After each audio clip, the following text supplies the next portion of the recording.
الحمدللہ وکفا والصلاة والسلام علی عبادہ الذین اصطفا خصوصاً علی افضلہم وخاتم النبیین محمد الامین وعلی آلہ وصحبہ اجمعین اما بعد۔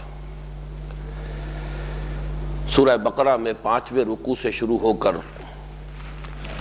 جو مسلسل اور براہ راست خطاب بنی اسرائیل سے ہوا ہے وہ جیسا کہ میں کئی مرتبہ عرض کر چکا ہوں 10 رکوعوں سے بھی زیادہ پر پھیلا ہوا ہے۔ چنانچہ 5ویں رکوع سے شروع ہو کر اور 15ویں رکوع کی ابتدائی 2 آیات بھی اس میں شامل ہیں۔ یہ تقسیم میں بیان کر چکا ہوں کہ ان کو 2 حصوں میں تقسیم کیا جا سکتا ہے۔ یہ خطاب جو ہے بنی اسرائیل کے ساتھ، اس کے ضمن میں پہلے رکوع یعنی 5ویں رکوع کی 7 آیات گویا کہ ام الخطاب کی حیثیت رکھتی ہیں۔ یہ جڑ ہیں، بنیاد ہیں، اساس ہیں اس خطاب کی، جن میں کہ انداز ہے دعوتی، اس میں دعوت کا، دلجوئی کا، ترغیب کا، تشویق کا، اپیل کا انداز ہے۔ البتہ 6 رکوع سے شروع ہو کر اور 15ویں رکوع کے آغاز تک یہ مسلسل ایک فرد جرم ہے جو عائد کی گئی ہے، ان کے تاریخ کے مختلف حالات و واقعات کے حوالے سے، پھر ان میں مختلف مواقع پر اور مختلف ادوار میں جو گمراہیاں پیدا ہوئیں، اخلاقی اور عملی اور اعتقادی اور علمی اور فکری، ان کا ایک اجمالی خاکہ ہے کہ جو ان 9.25 رکوعوں پر پھیلا ہوا ہے۔ ان میں سے بھی یہ پہلے 2 رکوع جو ہیں اس فرد جرم کے، 6 اور 7واں رکوع، یہ دونوں بہت آپس میں مربوط اور مسلسل ایک مضمون ان میں موجود ہے، اور یوں کہا جا سکتا ہے کہ قرآن مجید کا جو عام اسلوب ہے کہ کتاب احکمت آیاتہ ثم فصلت من لدن حکیم خبیر، یہ ایک ایسی کتاب ہے جس کی آیات پہلے محکم کی جاتی ہیں پھر ان کی تفصیل بیان ہوتی ہے۔ تو یہاں اس فرد جرم میں بھی 2 حصوں میں ہم اسے تقسیم کر سکتے ہیں۔ پہلے 2 رکوع ان میں گویا کہ اجمالاً وہ فرد جرم مکمل ہو جاتی ہے، بلکہ یہ کہ اس میں جو اللہ تعالیٰ کی طرف سے فیصلہ ہے وہ بھی گویا کہ سنا دیا جاتا ہے۔ البتہ پھر مزید رہ جائیں گے 7.25 رکوع، ان میں مزید اسی اجمال میں تفصیل کا رنگ بھی آپ کو ملے گا، کچھ اضافی چیزیں بھی ملیں گی، لیکن ایک اعتبار سے یہ دونوں رکوع جو ہیں آپس میں بہت پیوست ہیں مضمون کے اعتبار سے۔ یہی وجہ ہے کہ میں آج تلاوت کر رہا ہوں دونوں رکوعوں کی، اور کوشش ہوگی، اللہ تعالیٰ اس کو پورا کرانے والا ہے، کہ آج اور کل میں ہم ان دونوں رکوعوں کا مطالعہ مکمل کر لیں۔ اگرچہ مولانا امین اصغر اصلاحی صاحب نے 8ویں رکوع کی پہلی آیت کو بھی اسی سلسلہ آیات کے ساتھ مربوط قرار دیا ہے، چنانچہ انہوں نے جو سیکشنز بنائے ہیں اپنی تفسیر میں، تدبر قرآن میں، اس میں ان دونوں رکوعوں کی 15 آیات کے ساتھ 16ویں آیت وہ بھی شامل کی گئی ہے جو 8ویں رکوع کی پہلی آیت ہے۔ لیکن میں نے جہاں تک غور کیا ہے، مجھے محسوس ہوتا ہے کہ جن لوگوں نے بھی یہ رکوعوں کے نشان معین کیے ہیں انہی کی تقسیم زیادہ مناسب ہے اور زیادہ درست لگتی ہے۔ ان 2 رکوعوں کے مضامین تو یقیناً باہم بہت پیوست ہیں اور مربوط ہیں، البتہ یہ کہ 8ویں رکوع سے ایک نیا سلسلہ مضمون ہے جس کے بارے میں انشاءاللہ جب اس مقام پر ہم پہنچیں گے تو میں اس کی وضاحت کروں گا۔ تو آئیے کہ پہلے ہم تلاوت کر لیں سورہ بقرہ کے 6 اور 7ویں رکوع کی۔ یہ جو فلم ہے آپ کے سامنے یہ صرف 7ویں رکوع کی ہے، 6 رکوع کی ہے، 7واں اس میں شامل نہیں ہے، لیکن یہ کہ میں تلاوت کر رہا ہوں اس لیے کہ یہ ایک ہی سلسلہ کلام ہے۔ اعوذ باللہ من الشیطان الرجیم، بسم اللہ الرحمن الرحیم۔ یا بنی اسرائیل اذکروا نعمتی التی انعمت علیکم وانی فضلتکم علی العالمین واتقوا یوما لا تجزی نفس عن نفس شیئا ولا يقبل منها شفاعة ولا یؤخذ منها عدل ولا هم ينصرون وَإِذْ نَجَّيْنَاكُمْ مِنْ آلِ فِرْعَوْنَ يَسُومُونَكُمْ سُوءَ الْعَذَابِ يُذَبِّحُونَ أَبْنَاءَكُمْ وَيَسْتَحْيُونَ نِسَاءَكُمْ وَفِي ذَلِكُمْ بَلَاءٌ مِّن رَّبِّكُمْ عَظِيمٌ وَإِذْ فَرَقْنَا بِكُمُ الْبَحْرَ فَأَنجَيْنَاكُمْ وَأَغْرَقْنَا آلَ فِرْعَوْنَ وَأَنتُمْ تَنظُرُونَ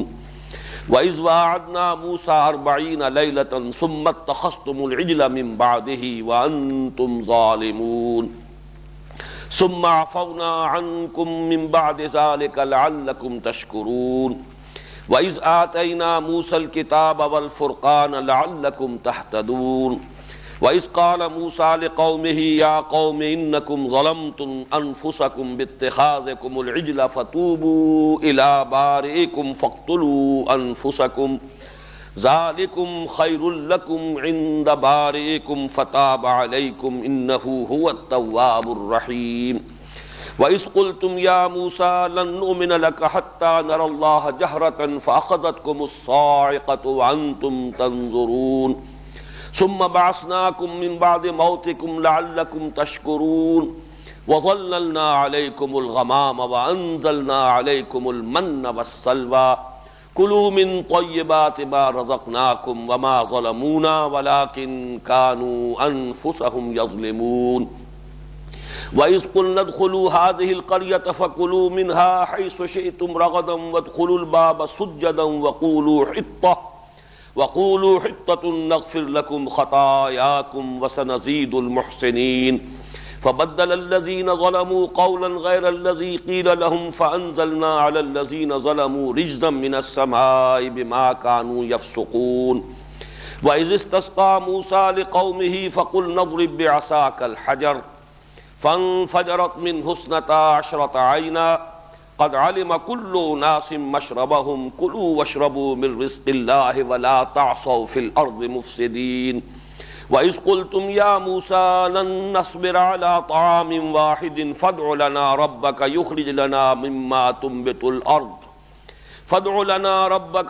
لنا مما تنبت الأرض من بقلها وقثائها وفومها وعدسها وبصلها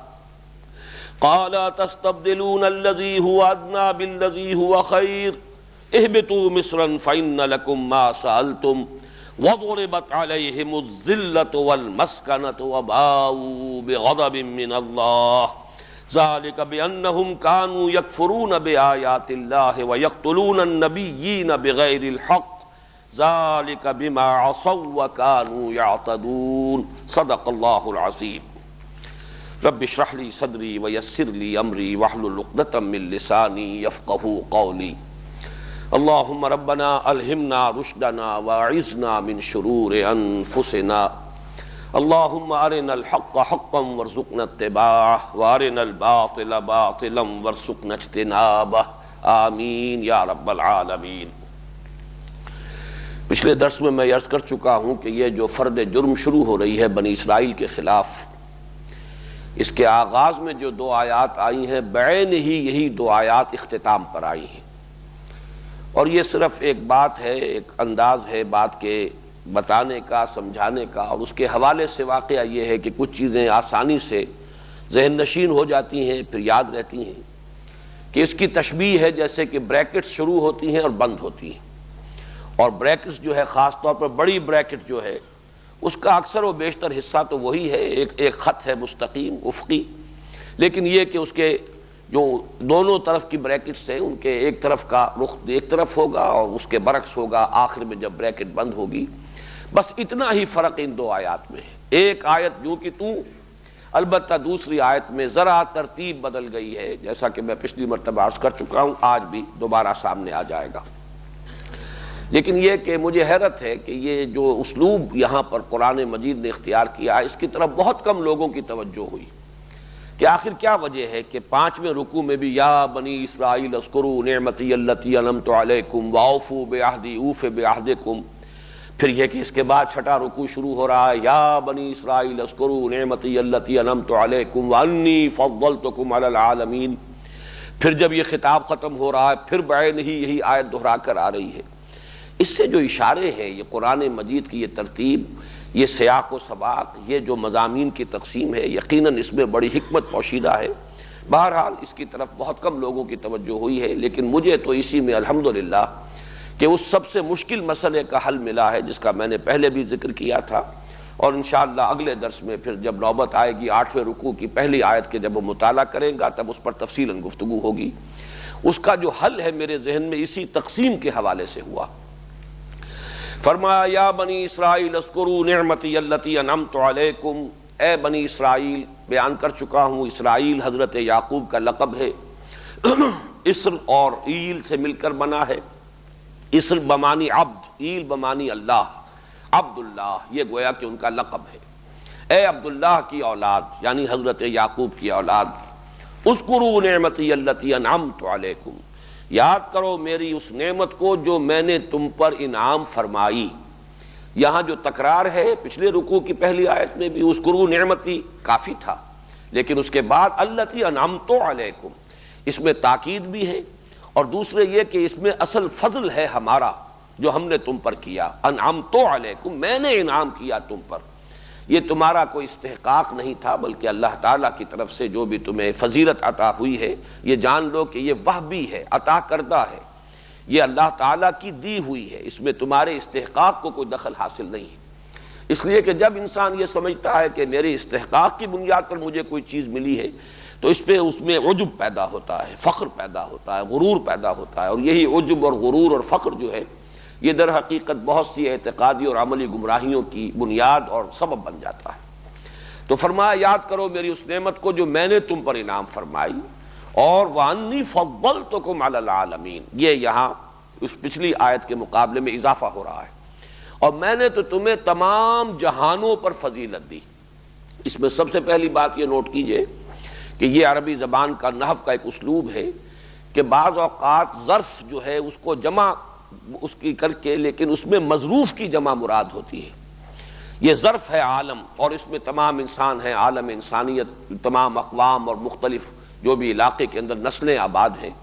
تو مراد تمام جہانوں سے کیا ہے؟ جہان کے تمام اقوام، تمام اقوام عالم، جمع یہاں پر عالمین آیا ہے، عالم کی جمع آیا ہے، مراد اصل میں اس عالم میں بسنے والے لوگ، عالم انسانیت میں جو اقوام شامل ہیں، جملہ اقوام عالم پر تمہیں فضیلت دی۔ اور فضیلت کس معنی میں ہے؟ یہ میں نعمت کے ضمن میں بھی پچھلے درس میں عرض کر چکا ہوں کہ اصل نعمت کیا ہے اللہ کی؟ نعمت ہدایت، اور یہی در حقیقت فضیلت ہے۔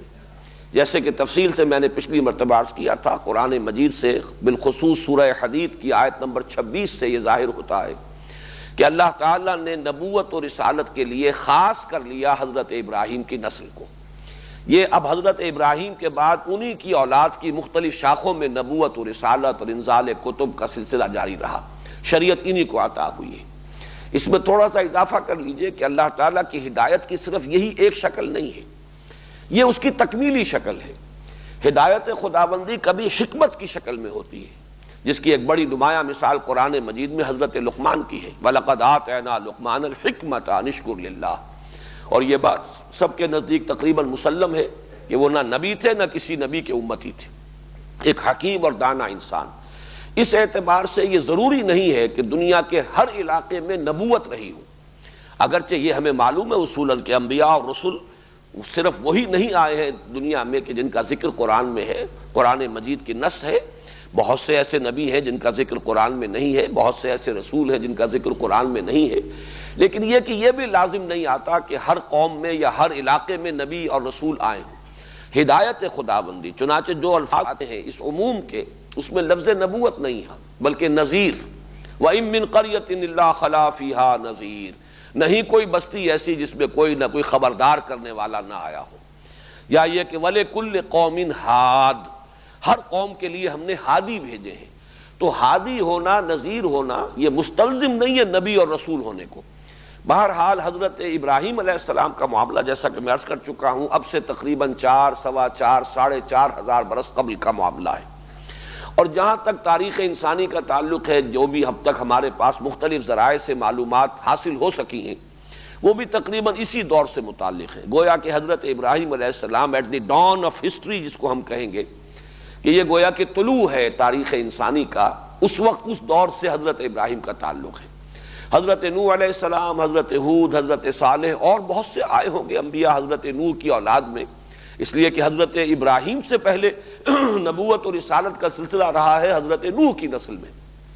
اور حضرت نوح کے 3 بیٹوں کی نسلیں جو ہیں وہ دنیا میں مختلف علاقوں میں پھیلی ہیں، تو وہاں بھی یقیناً نبی اور رسول آئے ہوں گے۔ حضرت نوح اور حضرت ابراہیم کے درمیان یہ ضروری نہیں ہے کہ صرف انہی کا ذکر جن کا قرآن میں آیا ہے صرف وہی رسول آئے ہوں، یعنی حضرت ہود اور حضرت صالح، اور اسی طریقے سے اور دوسرے دو ہی کا ذکر قرآن مجید میں ملتا ہے، اس لیے کہ تیسرے حضرت لوط ہیں، وہ کنٹمپریری ہیں حضرت ابراہیم علیہ السلام ہی کے بھتیجے ہیں، اور آپ ہی کے زمانے میں آپ بھی پر ایمان لائے ہیں، اگرچہ وہ بھی رسول بنا کر بھیج دیے گئے خاص علاقے کی طرف۔ لیکن یہ کہ اس دور میں تو نبوت اور رسالت دنیا کے دوسرے علاقوں میں بھی ہو سکتی ہے،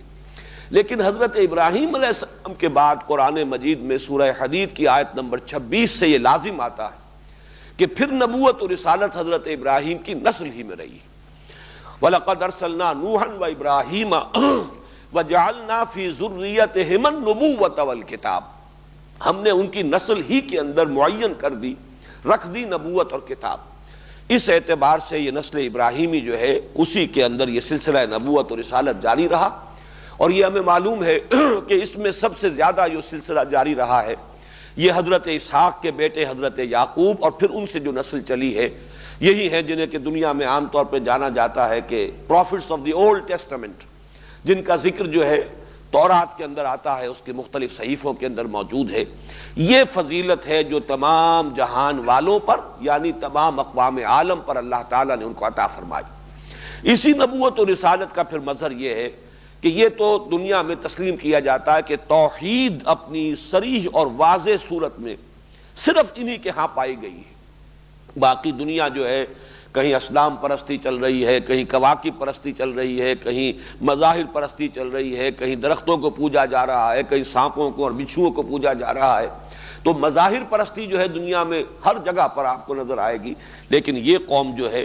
تھرو دی ہسٹری، تاریخ کے دوران توحید پر قائم رہی ہے۔ اس میں عملی گمراہیاں آئیں اور دوسری اعتقادی گمراہیاں آ گئیں، عجب پیدا ہو گیا، فخر پیدا ہو گیا، بدعملی پیدا ہو گئی، اخلاقی زوال آ گیا، لیکن بائی اینڈ لارج یہ کہا جائے گا کہ یہ قوم بحیثیت مجموعی توحید پر قائم رہی۔ ایسے ادوار بھی آئے ہیں کہ جن قوموں کے پاس یہ رہے ہیں ان کے اثرات انہوں نے لے لیے،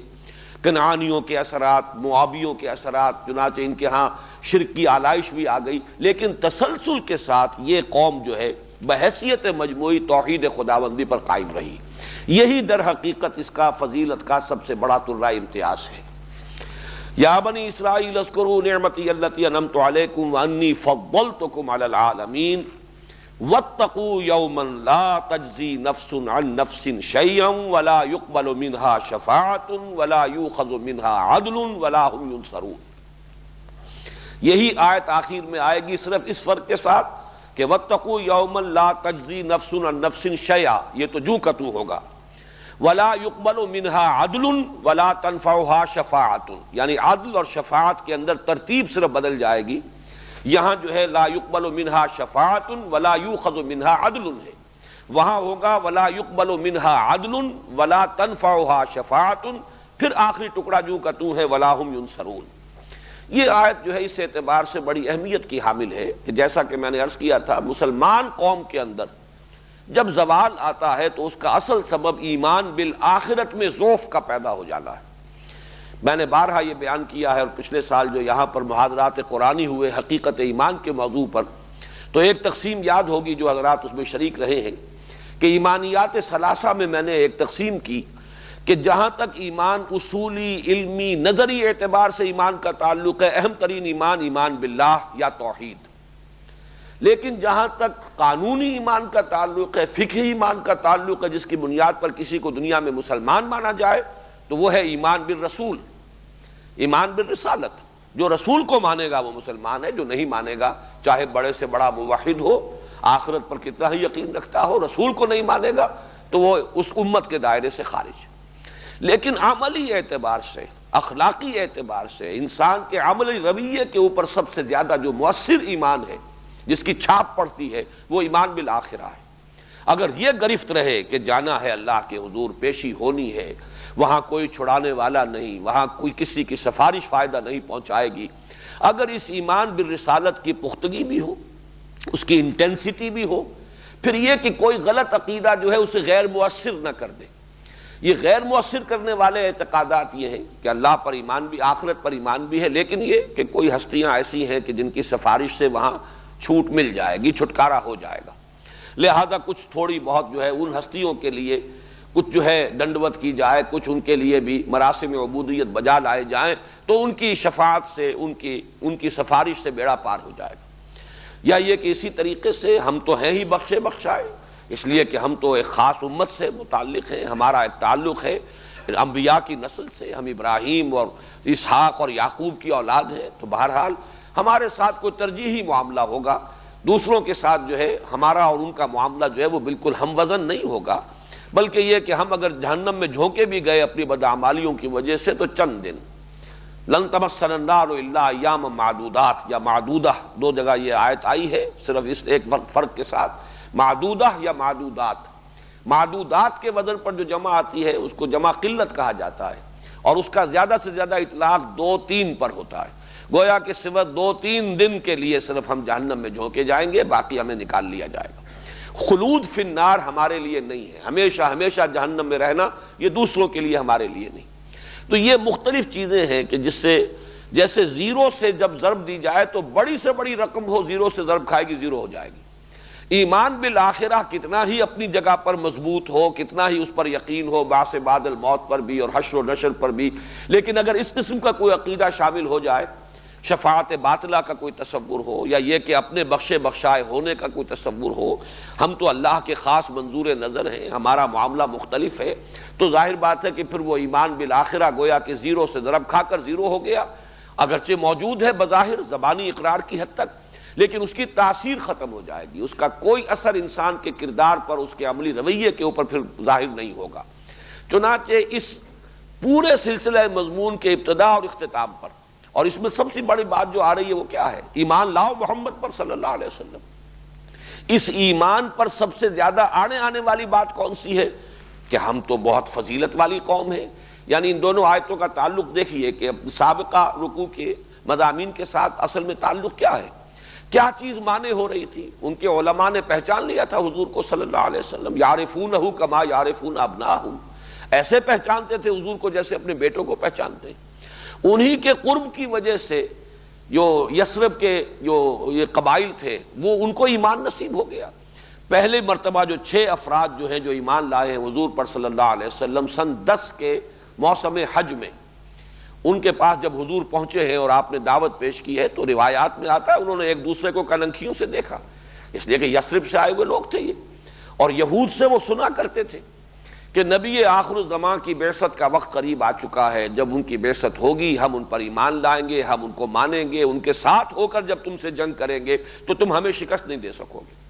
تو انہوں نے آپس میں کلنکھیوں سے ایک دوسرے کو دیکھا، معلوم ہوتا ہے یہ وہی نبی ہیں جن کا ذکر کرتے ہیں یہود، تو سبقت کرو، پہلے تم ایمان لے آؤ اس سے قبل کہ وہ ایمان لائے۔ تو گویا کہ وہ علم جو انہیں حاصل ہوا اس وجہ سے کہ مدینے میں یہودی بھی آباد تھے اور ان کے ہاں تذکرے تھے کہ نبی آخر زمان کی بعثت کا وقت قریب ہے، وہ ذریعہ بن گیا، وسیلہ بن گیا یہ علم ان کے سبقت الی الایمان کا۔ لیکن وہی جو ان کا عجب تھا، غرور تھا، ان کا فخر تھا، اپنی جو بھی نسلی برتری ہے اس کا جو تصور تھا، یہاں پر بھی نوٹ کیجئے اللہ تعالیٰ بھی فرما رہے ہیں کہ ہم نے تمہیں فضیلت دی، لیکن یہ فضیلت تمہارے کسی استحقاق کی بنیاد پر نہیں، ہماری عطا کردہ ہے۔ عطا کردہ شے وہ ہوتی ہے کہ جو دینے والا جب چاہے سلب بھی کر سکتا ہے، جیسے کہ قرآن مجید میں سورہ بنی اسرائیل میں آیا ہے وَلَئِن شِئْنَا لَنَذْهَبَنَّ بِالَّذِي أَوْحَيْنَا إِلَيْكَ، اے نبی اگر ہم چاہیں تو یہ وحی جو ہم نے کی ہے آپ کی طرف، یہ قرآن مبارک جو آپ کو ہم نے عطا کیا، جب چاہیں سلب کر لیں، لے جائیں، آپ کے حافظے سے محو کر دیں، آپ کے قلب سے سلب کر لیں، ہمارا اختیار کامل ہے۔ اس لیے کہ جو وہبی شے ہے، عطائی شے ہے،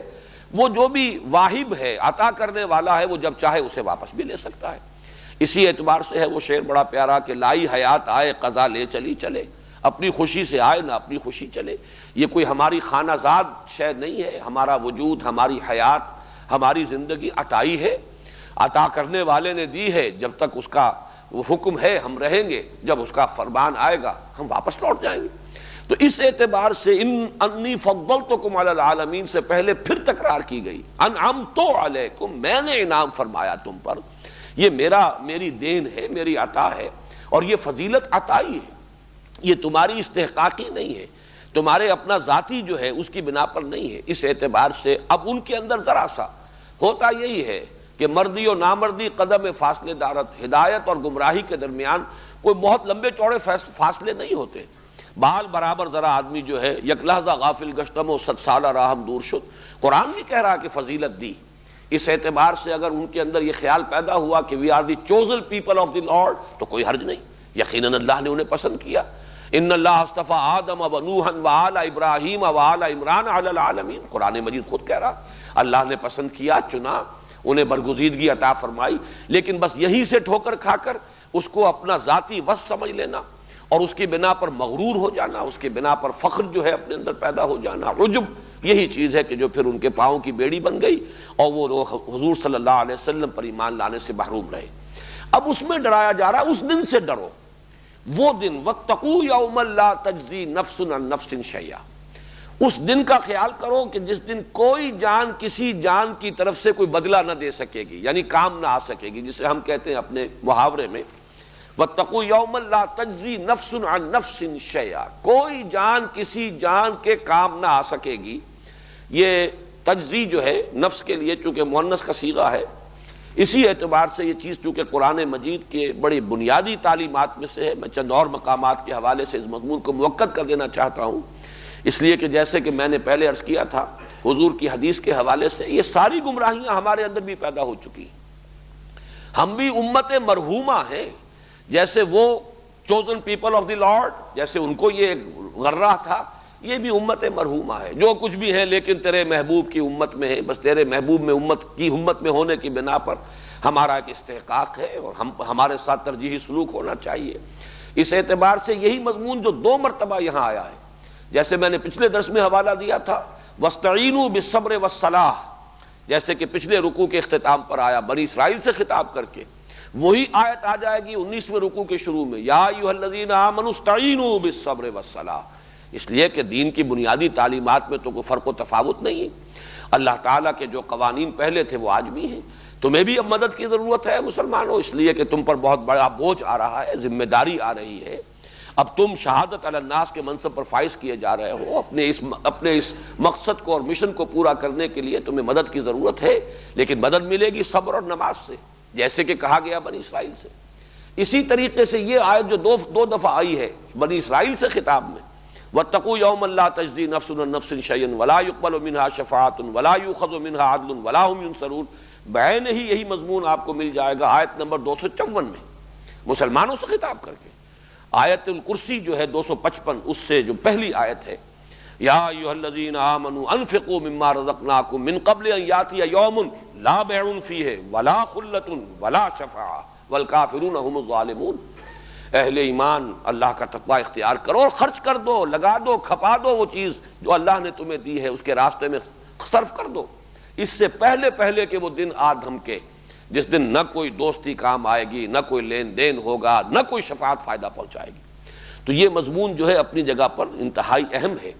چنانچہ 2 مرتبہ اگر بنی اسرائیل سے خطاب کر کے آیا تو جب مسلمانوں سے خطاب کا وقت آیا تو وہاں بھی وہی بات دہرائی گئی. ویسے یہ کہ مکی صورتوں میں یہ مضمون جو ہے بار بار آیا وَلَا تَزِرُ وَازِرَةٌ وِزْرَ أُخْرَىٰ،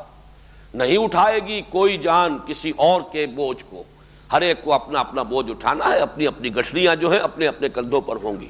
نیکی ہے تو وہ بھی کسی کی نیکی دوسرے کو فائدہ نہیں پہنچائے گی، اور کسی کی اگر بدی ہے تو وہ بھی کسی دوسرے کے کھاتے میں نہیں ڈالی جائے گی. اسی طریقے سے فرمایا یوم لا ينفع مال ولا بنون الا من اتى اللہ بقلب سلیم. وہ دن کہ جس دن نفع نہیں پہنچائیں گے، نہ کوئی مال جو ہے مفید ہوگا، نہ بیٹے مفید ہوں گے، نہ بیٹے کام آ سکیں گے. البتہ یہ کہ اگر اولاد صالح ہے اور اس کی تربیت میں اگر والدین کا اپنا بھی حصہ ہے تو وہ صدقہ جاریہ ہے. لیکن یہ ہے کہ محض کسی کا نیک ہونا جو ہے وہ دوسرے کے لیے مفید نہیں ہوگا. الا من اتى اللہ بقلب سلیم، مگر وہ سوائے اس کے کہ جو اللہ کے حضور میں حاضر ہوا ہے اپنے قلب سلیم کے ساتھ. دل پر میل نہ آنے دیا جائے، دل کے اندر، روح کے اندر آلودگی نہ آنے پائے،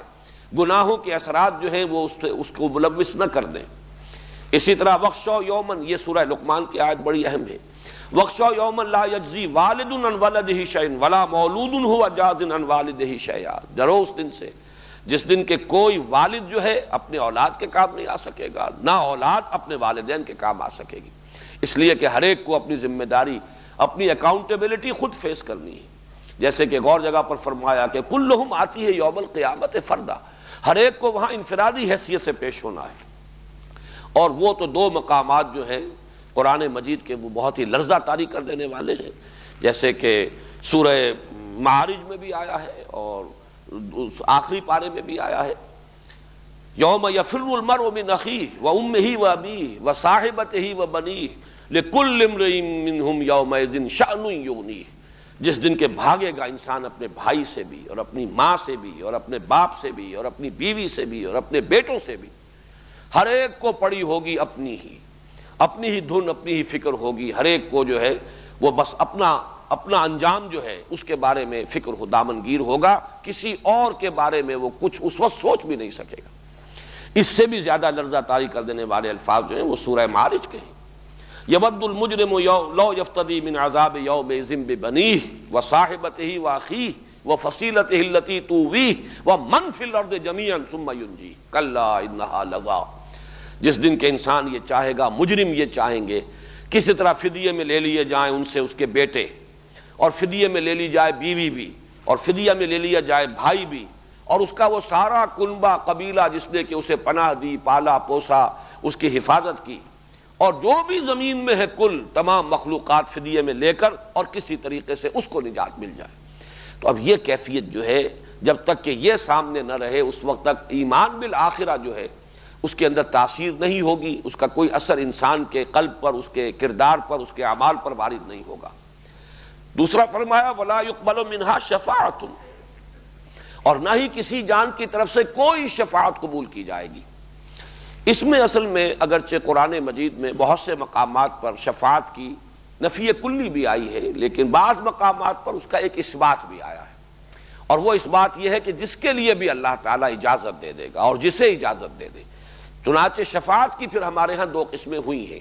احادیث میں ان کی مزید تفصیل بھی ہے، لیکن اس میں فرق و تفاوت کیا ہے بنیادی طور پر؟ ویسے یہ مضمون آئے گا بالکل یکجا ہو کر، جس آیت کا میں نے ابھی حوالہ دیا آیت نمبر 254 سورہ بقرہ کی، اس میں کیٹیگوریکل ڈینائل ہے، ولا شفاعہ، کوئی شفاعت نہیں، کوئی بھی شفاعت اور کوئی سفارش نہیں۔ لیکن اگلی آیت آیت الکرسی میں ہے، اس میں تھوڑا سا استثناء جو ہے کر دیا گیا، من ذا الذی یشفع عندہ الا باذنہ، کون ہے وہ جو شفاعت کر سکے اس کے حضور میں مگر اس کی اجازت سے۔ تو معلوم ہوا کہ اذن رب کے ساتھ شفاعت وہاں ہوگی۔ یہ مسئلہ جو ہے اس میں بس ایک باریک فرق اس وقت نوٹ کر لیجئے کہ جس کے حق میں شفاعت کی جانی ہو وہ بھی اللہ کی طرف سے اپرووڈ ہو، اور جو شفاعت کرے اسے بھی اذن ملے۔ قرآن مجید سے یہ دوہری اذن کا ثبوت ملتا ہے، تب شفاعت کا کوئی اس بات ہے، استثناء جو کیا گیا ہے قرآن مجید میں، اور اس کا مقصد جو بیان کیا ہے علماء نے، اور وہی واحد توجیہ ممکن ہے کہ وہ کچھ شخصیات کا جو اللہ تعالیٰ کے ہاں مقام اور مرتبہ ہے اس کے اظہار کے لیے، تاکہ معلوم ہو کہ یہ اللہ کے مقربین میں سے ہیں، ان کا اونچا درجہ ہے، یہ صدیقین میں سے ہیں، یہ شہداء میں سے ہیں، یہ انبیاء ہیں، یہ خاتم الرسل ہیں، آخر المرسلین ہیں، سید الانبیاء والمرسلین ہیں۔ تو مختلف شخصیتوں کے مقام کے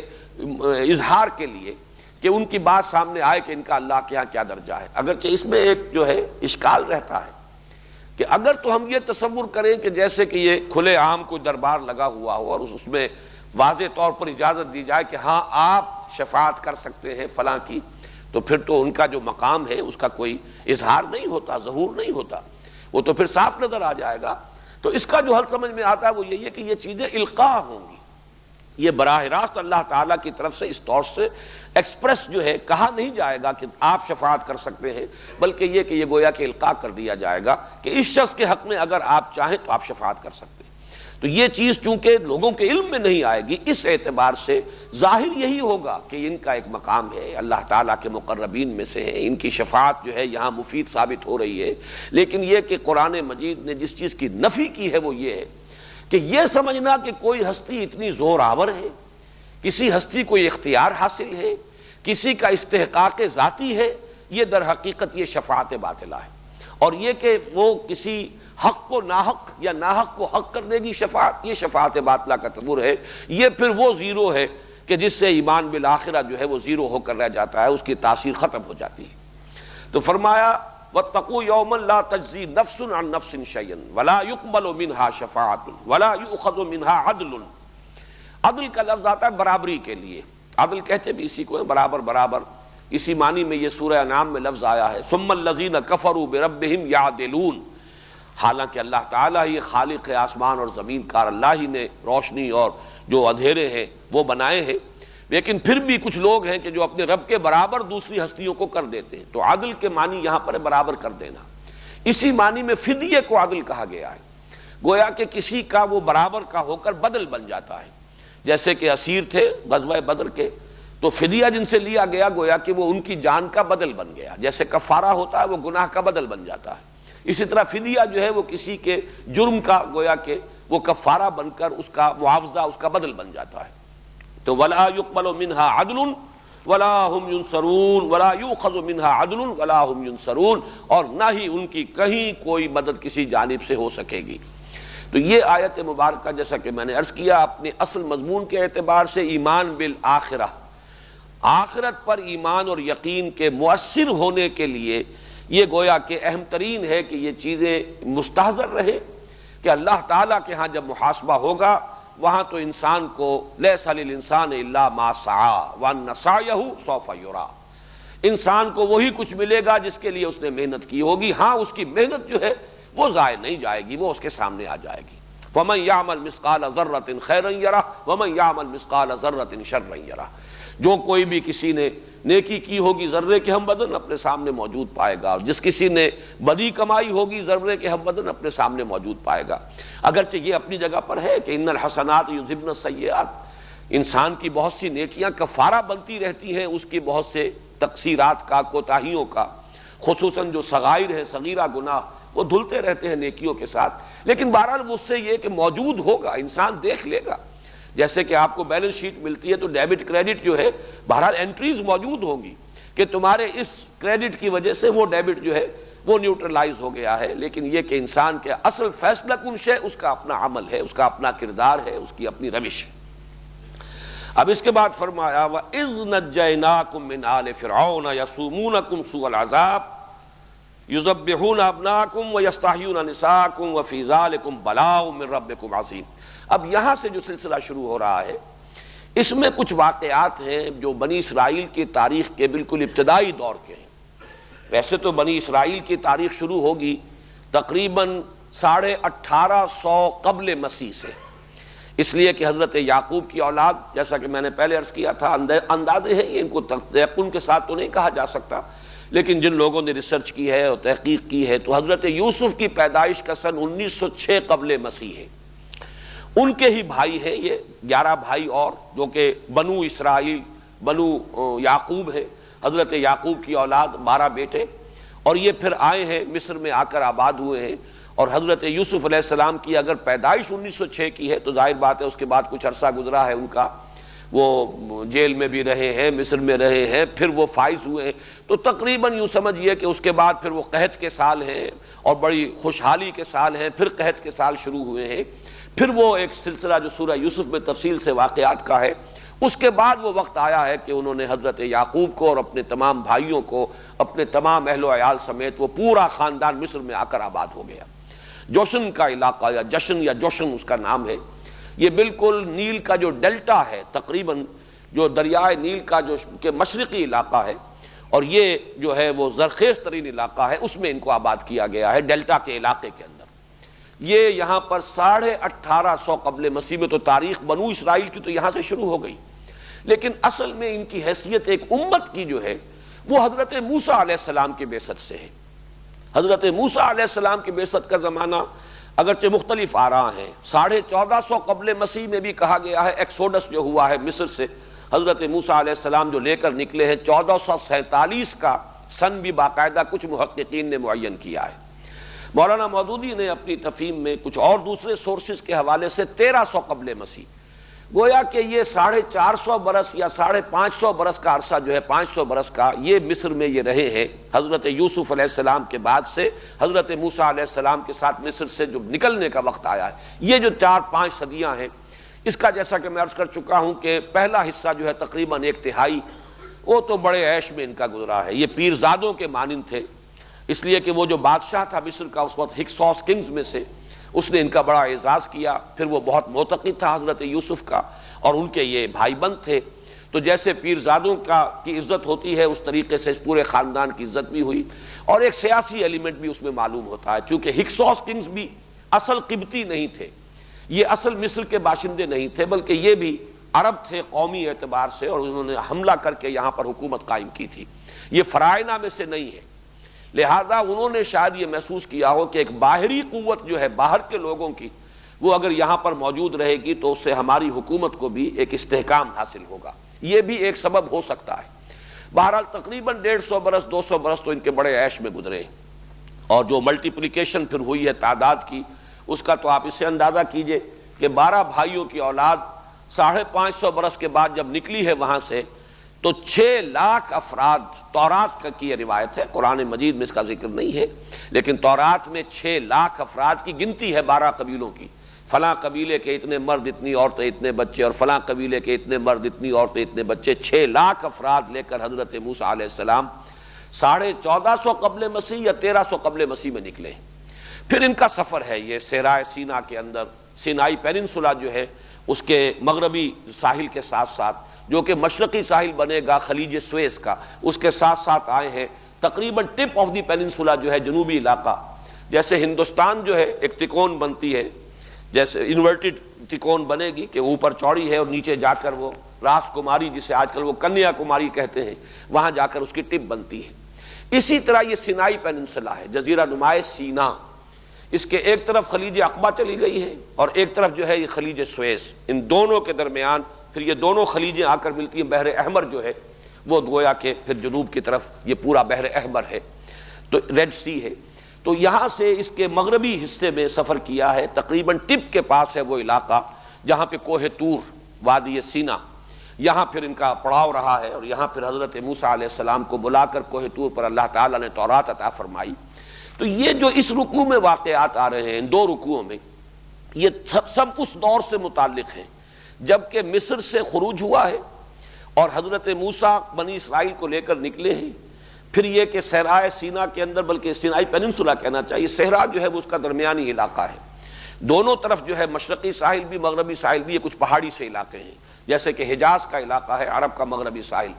تو یہ اس کے ساتھ ساتھ جو ہے نیچے آئے ہیں۔ تو اس میں جو وقت گزرا ہے اس کے یہ چند واقعات ہیں جن کا ذکر کیا جا رہا ہے۔ یہ نوٹ کر لیجئے کہ قرآن مجید نے نہ تو ان واقعات کی تفصیل دی ہے، ان میں سے بعض واقعات وہ ہیں جو سورہ اعراف میں قدر تفصیلاً بیان ہو چکے ہیں، یہاں صرف حوالہ آ رہا ہے۔ دوسرے یہ کہ ان واقعات کی تاریخی تدریج بھی نہیں ہے،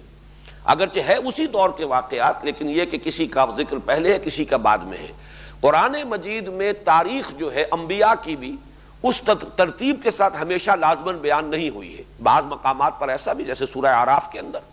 جو ترتیب ہے ان رسولوں کی، حضرت نوح، حضرت ہود، حضرت صالح، پھر حضرت لوط، حضرت شعیب، حضرت موسیٰ، اسی ترتیب سے بات ہوتی ہے۔ لیکن یہ کہ بعض جگہوں پر ترتیب جو ہے اس کے برعکس ہے، پہلے ذکر کسی اور کا ہو گیا، بعد میں کسی اور کا ہو گیا۔ سورہ شعراء میں سب سے پہلے حضرت موسیٰ کا ذکر ہے، پھر کہیں حضرت ابراہیم کا آ گیا ہے، پھر کچھ تذکرہ جو ہے چلا ہے، مختلف جگہوں پر ہے۔ تو قرآن نے تاریخ کا انداز اختیار نہیں کیا ہے، بلکہ وہ واقعات کے جو لوگوں کے علم میں تھے اور انہی کا صرف حوالہ دینا مقصود ہے، اس لیے کہ جیسا کہ میں نے لفظ بار بار استعمال کیا، یہ فرد جرم ہے جو ان پر عائد کی جا رہی ہے، کہ اب جو ہم تمہیں معزول کر رہے ہیں اس منصب سے کہ جس پر 2000 برس تک تم فائز رہے ہو، تو یہ ہے تمہارے وہ کرتوت۔ باقی تورات میں جو کتاب ہے دی بک آف ایکسوڈس، کتاب الخروج یا سفر الخروج، اس کے اندر یہ سارے تفصیلات جو ہیں، اگرچہ ہم 100% ان کے اوپر ڈیپینڈ نہیں کر سکتے کہ وہ تفصیلات ساری صحیح ہیں، لیکن یہ کہ جو چیز قرآن مجید سے متصادم نہ ہو اس کے بارے میں یہی ہوگا کہ ہم اس کو تسلیم کر لیں گے۔ جیسے کہ حدیث میں بھی حضور صلی اللہ علیہ وسلم نے فرمایا ہے کہ روایت کرو بنی اسرائیل سے، فلا حرج، اس میں کوئی حرج نہیں ہے، البتہ جس بات کی قرآن مجید میں نفی ہو گئی ہے اس کو ہم رد کر دیں گے۔ اذان سن لیجیے۔ وَإِذْ نَجَّيْنَاكُمْ مِنْ آلِ فِرْعَوْنَ يَسُومُونَكُمْ سُوءَ الْعَذَابِ يُذَبِّحُونَ أَبْنَاءَكُمْ وَيَسْتَحْيُونَ نِسَاءَكُمْ وَفِي ذَلِكُمْ بَلَاءٌ مِّن رَبِّكُمْ عَظِيمٌ۔ اس میں چونکہ پہلی مرتبہ لفظ آل فرعون آ رہا ہے، تو جیسے بنی اسرائیل کی ہم نے پوری وضاحت کی، اسی طریقے سے آل فرعون کا مفہوم بھی معین کر لیجئے۔ فرعون یہ ایک طرح کا لقب ہے کہ جو مصری شہنشاہوں کا تھا، جیسے قیصر روم یا ایران کے لیے کسریٰ یا روس کے بادشاہوں کا زار مختلف جو ہے یہ تبع،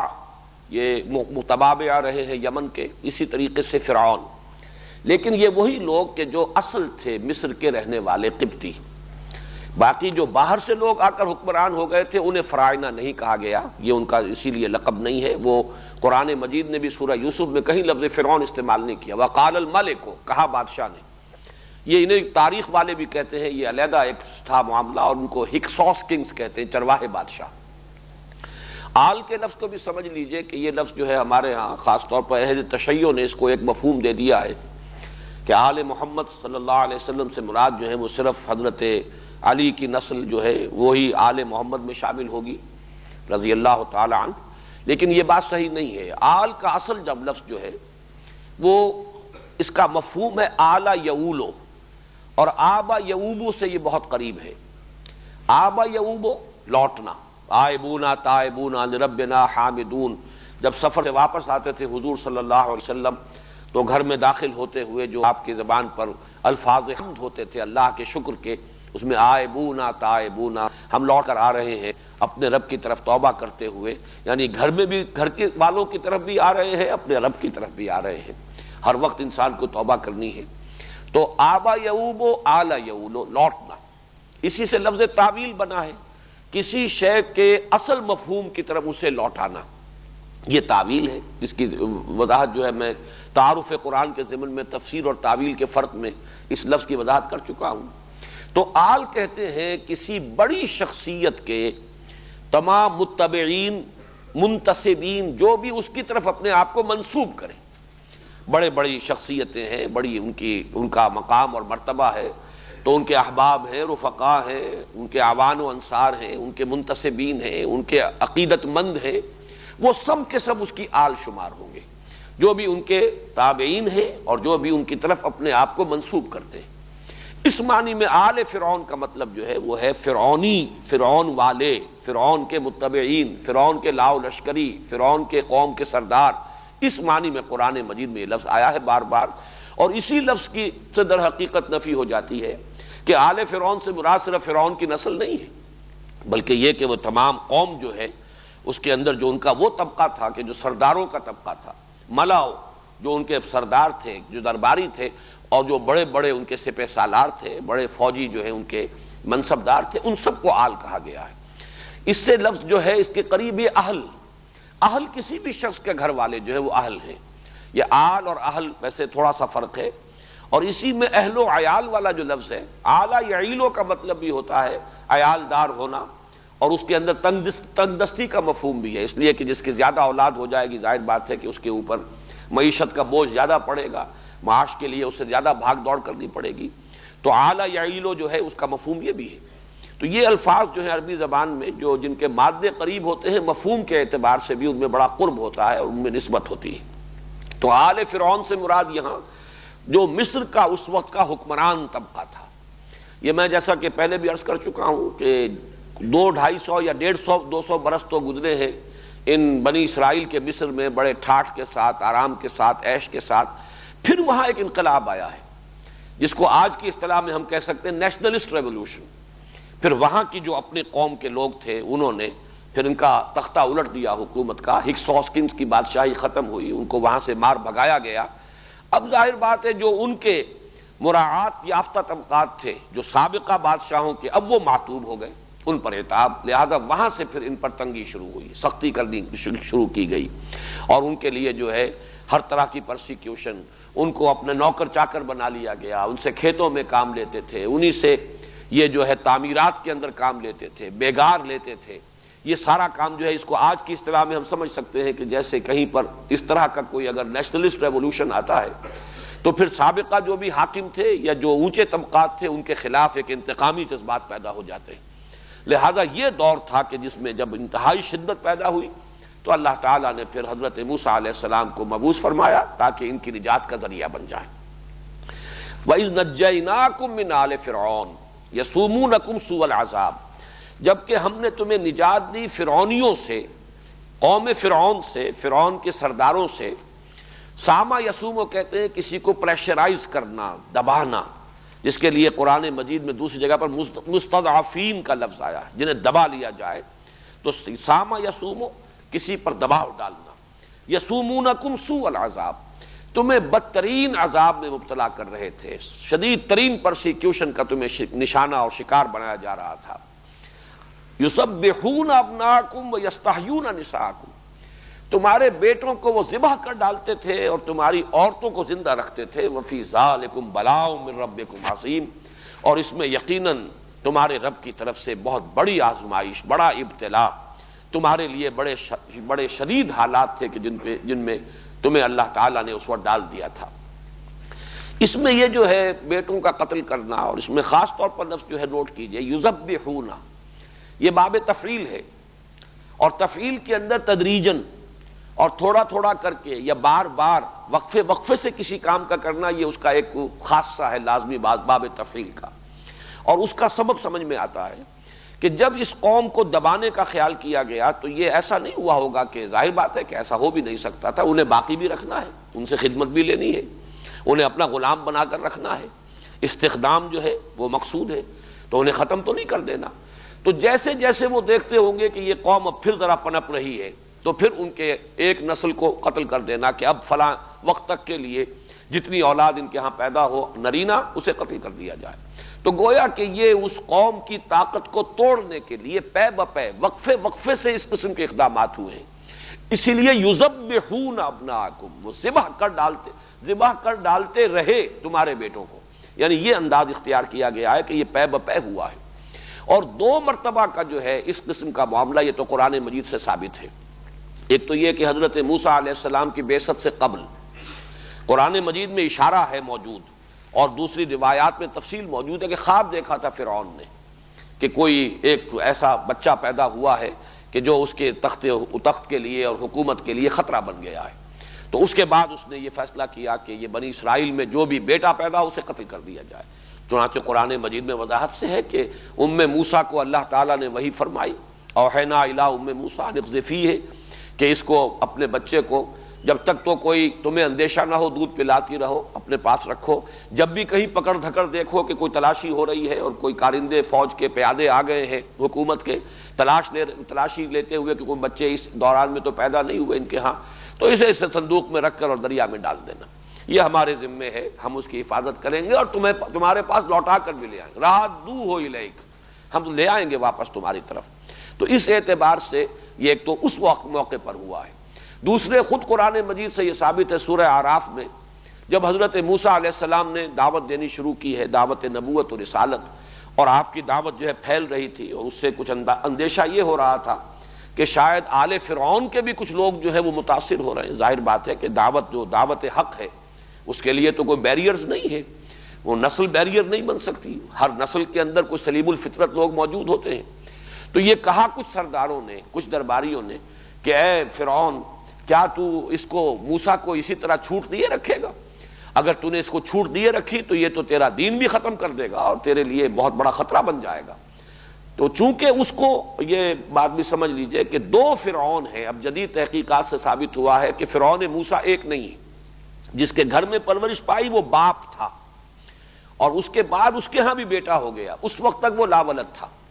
اور اسی وجہ سے موسیٰ جس نے کہ پھر پالا ہے، جو فرعون کی بیوی جس کا ذکر قرآن مجید میں موجود ہے سورہ تحریم میں، تو اس نے بڑی اسی اپیل کے تحت کہ اس بچے کو قتل نہ کرو، اندازہ اسے ہو گیا تھا فرعون کو کہ یہ بچہ جو ہے یہ اسرائیلی ہے اور یہ اس طریقے سے اگر بچے گا تو ہو سکتا ہے کہ وہی یہ بچہ بن جائے کہ جس کے بارے میں نے خواب دیکھا، جس اندیشے سے سینکڑوں کو قتل کیا ہے۔ لیکن معلوم ہوتا ہے کہ محبت بہت تھی حضرت آسیہ سے اسے، اور ظاہر بات ہے کہ یہ یعنی ایک بیوی کی محبت جو ہے وہ بہت سے مطالبات منوا لیتی ہے شوہر سے، تو مت قتل کرو اسے، قرۃ عین لی و لک، یہ میری اور تیری آنکھوں کی ٹھنڈک بنے گا، تو اس کے لیے اس کو ابھی چھوڑ دو۔ تو اس لیے اللہ تعالیٰ نے بچا لیا حضرت موسیٰ کو، تو پرورش پائی ہے اس کے ہاں، پھر اس کے ہاں خود ایک بیٹا ہوا ہے، اور وہ پھر بہت بوڑھا ہو گیا تھا وہ فرعون، تو اس نے پھر تخت و تاج سے علیحدگی اختیار کر کے اپنے بیٹے کو حکومت سے ملوا دی تھی۔ حضرت موسیٰ جب واپس آئے ہیں مدین سے اور راستے میں پھر نبوت سے سرفراز ہوئے ہیں اور حکم ملا ہے کہ جاؤ اذهب الی فرعون انہ طغی،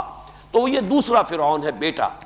اور یہ فرعون جو ہے یہ پلا ہے حضرت موسیٰ کے ساتھ،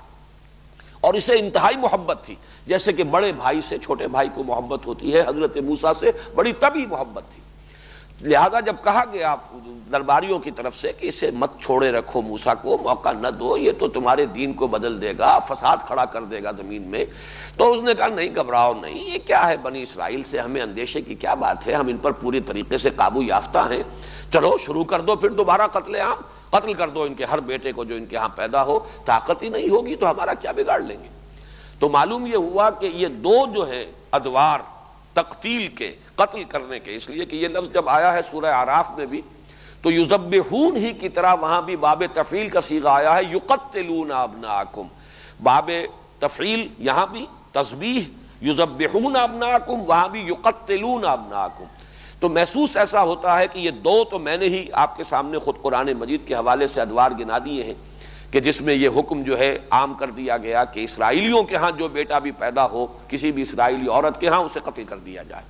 لڑکیوں کو زندہ رکھ لیا جائے، اس لیے کہ وہ تو ہمارے حرم میں بھی داخل کی جا سکیں گی، ہمارے ہاں نوکرانیوں کا کام بھی کریں گی، خدمت بھی کریں گی، اور ظاہر بات ہے کہ ان سے اندیشہ نہیں کہ وہ ہمارے لیے کبھی کوئی تھریٹ بن سکیں، کوئی خطرہ بن سکیں۔ تو یذبحون ابناءکم ویستحیون نساءکم، یہاں ایک بڑا عمدہ نکتہ بیان کیا ہے مولانا اصلاحی صاحب نے کہ نساءکم کیوں کہا ہے، بناتکم کیوں نہیں کہا؟ اس لیے کہ اگر تو قتل کرتے بھی تو ظاہر بات ہے جیسے کہ لڑکوں کو قتل کرتے تھے جو نوزائیدہ ہوتے تھے تو قتل کرتے، تو عورتوں کو قتل کرتے، بچیوں کو قتل کرتے، لیکن بچی کا معاملہ جو نوزائیدہ ہو وہ اس طرح کا نہیں ہوتا جیسا کہ لفظ نساء میں ہے، اس میں ان کی غیرت کی طرف در حقیقت جو ہے اشارہ کیا جا رہا ہے، اس لیے کہ وہی بچیاں جنہیں وہ زندہ رکھتے تھے پھر وہی عورتیں بنتی تھیں، پھر وہی ان کے حرم میں بھی داخل ہوتی تھیں، انہی کے ہاں پھر جو ہے وہ کام کاج بھی کرتی تھی، تو گویا کہ اس طرح سے انتہائی بے غیرتی کا معاملہ تمہارے لیے ہو گیا تھا کہ تمہاری عورتیں جو ہے وہ اس طریقے سے اس حاکم قوم کے گھروں کے اندر چاہے تو وہ کام کاج کے لیے اور خدمت کے لیے اور چاہے ان کے حرم میں داخل کر لی جاتی ہوں گی جیسے کہ ہوتا ہے ظلم۔ تو یہ گویا کہ اس کی طرف اشارہ کیا گیا جو لفظ بنات سے بات پورے طور سے نکھر کر اور اجاگر ہو کر نہ آتی۔ یذبحون ابناءکم ویستحیون نساءکم، وہ ذبح کر ڈالتے تھے تمہارے بیٹوں کو اور زندہ رکھتے تھے تمہاری عورتوں کو، وفی ذالکم بلاء من ربکم عظیم، اور اس میں یقیناً تمہارے رب کی طرف سے بڑی ابتلاء اور آزمائش، تمہارے صبر کا بہت بڑا امتحان، تمہارے تحمل کے لیے بہت بڑی آزمائش تھی۔ چونکہ میں نے یہاں عرض کیا ہے کہ باب تفعیل کا خاصہ ہے کہ تدریجاً وقفے وقفے سے کوئی کام کیا جائے، جیسے تنزیل اور انزال، بار بار اس کا ذکر ہوا ہے، تعارف قرآن کے جو لیکچرز تھے ان میں بھی میں نے بیان کیا۔ تنزیل ہے تھوڑا تھوڑا کر کے وقفے وقفے سے نازل کرنا، انزال ہے کسی شے کا دفعتاً نازل کر دینا۔ قرآن مجید کے لیے یہ دونوں الفاظ آئے ہیں اور ان کا جو مفہوم ہے وہ میں اس وقت بیان نہیں کر رہا، میں بیان کر چکا ہوں۔ یہاں آپ دیکھیے کہ ایک ہی جگہ پر وَإِذْ نَجَّيْنَاكُمْ مِنْ آلِ فِرْعَوْنَ بھی آیا ہے، اور اس کے اگلی آیت میں ہے وَإِذْ فَرَقْنَا بِكُمُ الْبَحْرَ فَأَنْجَيْنَاكُمْ وَأَغْرَقْنَا آلَ فِرْعَوْنَ وَأَنْتُمْ تَنْظُرُونَ۔ تو گویا کہ باب تفعیل بھی نجیناکم من آل فرعون اور انجیناکم، اور یہ ہے باب افعال، ہم نے نجات دی تمہیں۔ یہ دو الفاظ اور باب تفعیل اور افعال کے دو صیغے کیوں استعمال ہوئے، اس پر بڑی عمدہ گفتگو کی ہے مولانا عبد الماجد دریابادی نے، اور ایک حوالہ دیا ہے Hastings dictionary of the Bible, جو تحقیقیں ہوئی ہے اہل تورات نے بڑی تحقیقیں کی ہیں، ان کے تاریخی جو ہیں حوالے بھی دیے ہیں۔ تو اس کا کہنا یہ ہے، جو بھی آتھر ہے ہیسٹنگ جس نے کہ وہ کتاب لکھی ہے، کہ محسوس ایسا ہوتا ہے کہ مصر سے ان کے قافلے مختلف اوقات میں نکلتے رہے۔ حضرت موسیٰ علیہ السلام کے زمانے میں تھوڑا تھوڑا کر کے قافلے جو ہیں ان کے آتے رہے، اور وہ اس طریقے سے یہ ایک دم نہیں ایکسوڈس ہوا بلکہ وقفے وقفے سے ہوا ہے۔ تو یہ بات واقعتاً اگر ثابت ہو جائے تو پھر اس سے کہ قرآن مجید نے جو لفظ استعمال کیا ہے وَإِذْ نَجَّيْنَاكُمْ، اس لیے جو ہے بہت ہی اجاگر ہو کر لفظ آتا ہے اور فرق نمایاں ہو جاتا ہے، اس لیے کہ آخری پھر سب سے بڑا لشکر جو تھا بنی اسرائیل کا وہ تھا جو حضرت موسیٰ کے ساتھ نکلا ہے، اور اس کے لیے انجیناکم کا لفظ آیا، وہ تو دفعتاً ہوا ہے، ایک ہی وقت میں پوری قوم بقیہ جو ہے اس کو لے کر حضرت موسیٰ نکلے ہیں۔ تو میں جب یہ پڑھ رہا تھا تو میرا ذہن منتقل ہوا کہ بعین ہی یہی معاملہ تھا خود حضور صلی اللہ علیہ وسلم کا۔ آپ کو جب ہجرت کی اجازت ملی ہے تو پہلے جو ہے اجازت عام تھی، چنانچہ آپ نے مسلمانوں کو اجازت دے دی کہ یثرب کی طرف ہجرت کر جاؤ. قافلے جاتے رہے، ایک ایک قافلہ جا رہا ہے، پھر کچھ لوگ جا رہے ہیں، پھر کچھ لوگ چلے گئے. خود آپ آخری وقت تک ایکسپریس اپروول جس کو کہا جائے، یعنی اجازت جو ہے صراحت کے ساتھ، اس کے منتظر رہے. تو معلوم ایسا ہوتا ہے کہ شاید وہاں سے بھی ایسا ہی ہوا ہو کہ ایکسوڈس جو ہے وہ پہلے کچھ مختصر قافلے وہاں سے جیسے جیسے موقع انہیں ملا ہے وہ نکلتے رہے ہو، اور پھر آخری قافلہ جو ہے وہ حضرت موسیٰ علیہ السلام کے ساتھ نکلا ہو. ویسے اس میں میرا ذہن ایک اور بات کی طرف بھی گیا ہے، اور وہ یہ کہ جو قرآن مجید کے دوسرے مقامات پر تفصیل آئی ہے، 7 معجزات ہیں جو آل فرعون کو حضرت موسیٰ علیہ السلام کے ذریعے سے دکھائے گئے. ویسے تو 9 ہیں معجزے حضرت موسیٰ کے، لیکن 2 معجزے تو وہ تھے جو ابتدا میں دیے گئے، اور جو کہ آپ نے جاتے ہی پہلے جو ہے فرعون کے دربار میں جب آپ پہنچے ہیں اور دعویٰ کیا ہے کہ میں اللہ کا رسول ہوں، اور اس نے کہا ہے کہ تمہارے پاس کیا ثبوت ہے، کیا سند ہے، تو وہ آپ نے عصا کا معجزہ اور اپنا وہ جو ید بیضا کا معجزہ، یہ تو دونوں اسی وقت جو دکھائے ہیں جب نبوت سے سرفراز ہوئے ہیں حضرت موسیٰ علیہ السلام، اسی وقت یہ دونوں معجزے عطا کر دیے گئے. لیکن بعد میں 7 اور ہیں، مختلف قسم کے عذاب آتے رہے ہیں. حضرت موسیٰ علیہ السلام کی دعاؤں سے پھر وہ ٹلتے تھے. کوئی عذاب آ گیا ہے، کہیں چیچڑیوں کا عذاب آ گیا ہے، کہیں میڈکوں کا عذاب آ گیا ہے، کہیں خون کا عذاب آیا ہے، کہیں ان کے اوپر قحط کا عذاب آیا ہے. تو مختلف قسم کے جو عذاب آتے رہے ہیں، اس سے تدریجاً آل فرعون پر حقیقت منکشف ہوتی چلی گئی کہ یہ موسیٰ کوئی عام آدمی نہیں ہے. ان کا دعویٰ صحیح معلوم ہوتا ہے، اور اس لیے یقیناً تدریجاً جو ہے ان کی پرسیکیوشن میں اور جو تشدد ہو رہا تھا بنی اسرائیل پر، اس میں کمی آئی ہوگی مجموعی اعتبار سے. تو گویا کہ وہ جو دباؤ تھا، یسومونکم سوء العذاب، وہ دباؤ تدریجاً جو ہے اس میں ریلیف آیا ہے، تھوڑا تھوڑا کر کے اس کی شدت کے اندر کمی ہوئی ہے. اور پھر آخری نجات وہ ہے کہ جو پھر وہ ایکسوڈس جسے کہا گیا ہے کہ حضرت موسیٰ علیہ السلام کے ساتھ پوری قوم جو ہے وہ مصر سے باہر آ گئی. بہرحال یہ نجیناکم اور انجیناکم، یہ 2 الفاظ آئے ہیں بہت قریب، اور قرآن مجید میں کوئی بھی فرق جو ہے لفظی وہ بغیر کسی بنیاد کے نہیں ہوتا. کوئی نہ کوئی سبب ہے، اس میں انسان غور کرے، فکر کرے تو اس کے بہت سے پہلو سامنے آ سکتے ہیں.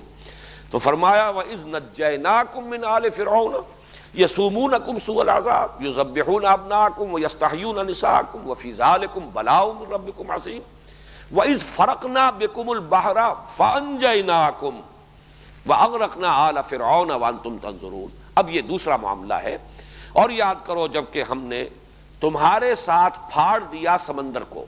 یعنی سمندر کو پھاڑ کر تمہارے لیے راستہ بنایا. یہ در حقیقت وہ جب حضرت موسیٰ علیہ السلام نے ایک وقت معین کیا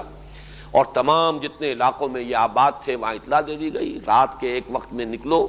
سب کے سب پھر ایک جگہ جمع ہوئے ہیں، اور یہ سب خفیہ طریقے پر ہوا ہے. فرعون کو جب پتہ چلا ہے، پھر اس نے جمع کیے لشکر، اسے بھی جمع کرنے میں وقت لگا ہے، اس لیے کہ اس زمانے میں آپ کو معلوم ہے اسٹینڈنگ آرمیز نہیں ہوتی تھی، بلکہ جیسے 20,000 منصبدار، 30,000 منصبدار، 10,000 منصبدار مختلف علاقوں کے اندر جو جاگیردار ہوتے تھے انہی کے پاس فوجیں ہوتی تھی. تو پھر جیسے کہا گیا کہ فی المدائن حاشرین، بھیج دیے گئے جمع کرنے کے لیے لوگ، اور وہ فوجیں جمع ہوئی، وقت لگا ہے، اور پھر اس نے تعاقب کیا ہے. تو حضرت موسیٰ ایک وقت معین پر پھر اپنے پروگرام کے تحت پوری قوم کو لے کر جب چلے ہیں، تو یہ جو راستہ ہے، ایک تو میں عرض کر چکا ہوں کہ اس کے زمانے کے بارے میں بھی اختلاف ہے، 1300 قبل مسیح یا 1447 قبل مسیح. اب یہ تقریباً یوں سمجھیے کہ حضرت مسیح علیہ السلام سے 1450 برس قبل یا 1300 برس قبل، بس یہ تقریباً اس کا ہے. ایگزیکٹ ڈیٹس کا تعین کوئی آسان کام نہیں. پھر جہاں تک راستے کا تعلق ہے اس میں بھی اختلاف ہے اور مختلف اس کی جو ہے، لیکن یہ کہ اگر ان کو جمع کیا جائے تو کچھ ایک جو بات سمجھ میں آ سکتی ہے بنیادی طور پر، وہ یہ ہے کہ ایک راستہ تو ہو سکتا تھا مصر سے اور فلسطین کی طرف آنے کے لیے کہ جو بہت آسان راستہ تھا، وہ تو یہ جو غزہ سٹرپ ہے، آج کل تو یہ تمام چیزیں ہر شخص کے علم میں ہے، وہ نقشہ بارہا جو ہے اخبارات میں چھپتا رہتا ہے. غزہ سٹرپ جو ہے، غزہ کی پٹی ہے، یہ تو جو کہ میڈیٹرینین کے ساحل کے ساتھ ساتھ علاقہ ہے، بڑا سرسبز و شاداب بھی ہے، آباد بھی ہے، تو یہ آسان ترین راستہ تو یہ ہے. لیکن یہ ہے کہ اس راستے پر چھاونیاں تھیں، اس راستے سے بچ کر نکلنا ممکن نہیں تھا. تو حضرت موسیٰ علیہ السلام نے، بعض لوگ تو کہتے ہیں کہ وہ راستہ بھول گئے، لیکن میں یہ سمجھتا ہوں کہ راستہ بھولنے والی بات نہیں ہے، بلکہ جیسے حضور صلی اللہ علیہ وسلم نے ہجرت کے وقت مدینے کی شاہراہ اختیار نہیں کی تھی، بلکہ جب آپ طائف بھی گئے تو عام راستے سے نہیں گئے تھے، وہ راستہ جو آج کل بنا ہوا ہے جسے طریق السیل کہتے ہیں، یہی راستہ اس وقت کا آسان راستہ تھا۔ ایسا تدریجن ہے وہ راستہ کہ پتہ ہی نہیں چلتا کہ آپ پہاڑ پر چڑھ گئے اور بلندی بہت ہو جاتی ہے، وہ طریق السیل ہے۔ اور ایک ہے طریق الجبل، پہاڑی راستہ، وہ تو ابھی بنا ہے، اور اسی راستے سے حضور گئے تھے جب گئے تھے، اس لیے کہ اس پر کوئی آمد و رفت نہیں تھی۔ تو حضور جب گئے ہیں سن 10 نبوی میں تو آپ نے طریق السیل کو چھوڑا اور وہ طریق الجبل اختیار کیا۔ اسی طریقے سے جب آپ ہجرت کے لیے نکلے ہیں تو جو شاہراہ تھی، ظاہر بات ہے کہ آپ کو معلوم تھا تعاقب ہوگا، پیچھا کیا جائے گا، لوگ تلاش میں نکلیں گے، تو بالکل اس کے برعکس جنوب کی طرف آپ گئے بجائے شمال کی طرف جانے کے۔ غار ثور جنوب کی طرف ہے، اور وہاں جا کر آپ نے 3 رات جو ہے قیام کیا ہے۔ پھر وہاں سے بھی نکلے ہیں تو جو شدید ترین راستہ ہو سکتا تھا وہ آپ نے اختیار کیا ہے، عام راستہ اختیار نہیں کیا۔ اب جو سڑک بن گئی ہے مدینہ اور مکے کے درمیان، وہ وہی سڑک ہے کہ جس کو اب آج کل وہ کہتے بھی ہیں طریق الہجرہ، یہ وہ راستہ ہے۔ اس پر یہ ابھی بالکل ریسنٹلی سڑک بنی ہے، ورنہ پہلے راستہ جاتا تھا ساحل کے ساتھ ساتھ، وہ رابغ وغیرہ ہو کر، جدے سے ہو کر رابغ وغیرہ ہو کر، اب وہ طریق الجبل جو ہے طریق الہجرہ والا بن چکا ہے۔ تو حضرت موسیٰ نے بھی قوم کو لے کر راستہ وہ اختیار کیا کہ جس پر نہ تو چھاونیاں تھیں نہ آبادی تھی، بیابان علاقہ، تاکہ اس میں یہ کہ تعاقب کا اور مٹ بھیڑ کا اندیشہ کم ہو۔ پھر اس میں یہ ہے کہ یقیناً کسی ایسے موقع پر ہوا ہے کہ وہ جہاں جانا چاہتے تھے اس کی بجائے جب وہ فرعون کا لشکر جو نظر آیا ہے کہ بادل اٹھ رہے ہیں گرد کے اور معلوم ہوتا ہے کہ ایک پورا لشکر آ رہا ہے، تو سامنے اب راستہ کوئی نظر نہیں آیا اور وہ سمندر کے کنارے پہنچ گئے۔ اس میں بھی اختلاف ہے کہ وہ کون سی جگہ ہے جہاں سے کہ حضرت موسیٰ علیہ السلام نے جو سمندر جس کو کہا جا رہا ہے ہم نے سمندر کو پھاڑ دیا، اور بحر کا لفظ جو ہے عربی زبان میں یہ دریا کے لیے بھی آتا ہے، سمندر کے لیے بھی آتا ہے، یہ مشترک ہے۔ تو بعض ہمارے سابق جو دور کے مفسرین ہیں جو زیادہ جغرافیے وغیرہ سے بھی اتنی زیادہ واقفیت نہیں رکھتے تھے، پھر یہ کہ ابھی یہ تاریخی حقائق کہ جشن کا علاقہ کون سا تھا جس میں کہ یہ بنی اسرائیل آباد تھے، یہ بھی ابھی پوری طرح روشنی میں نہیں آئے تھے،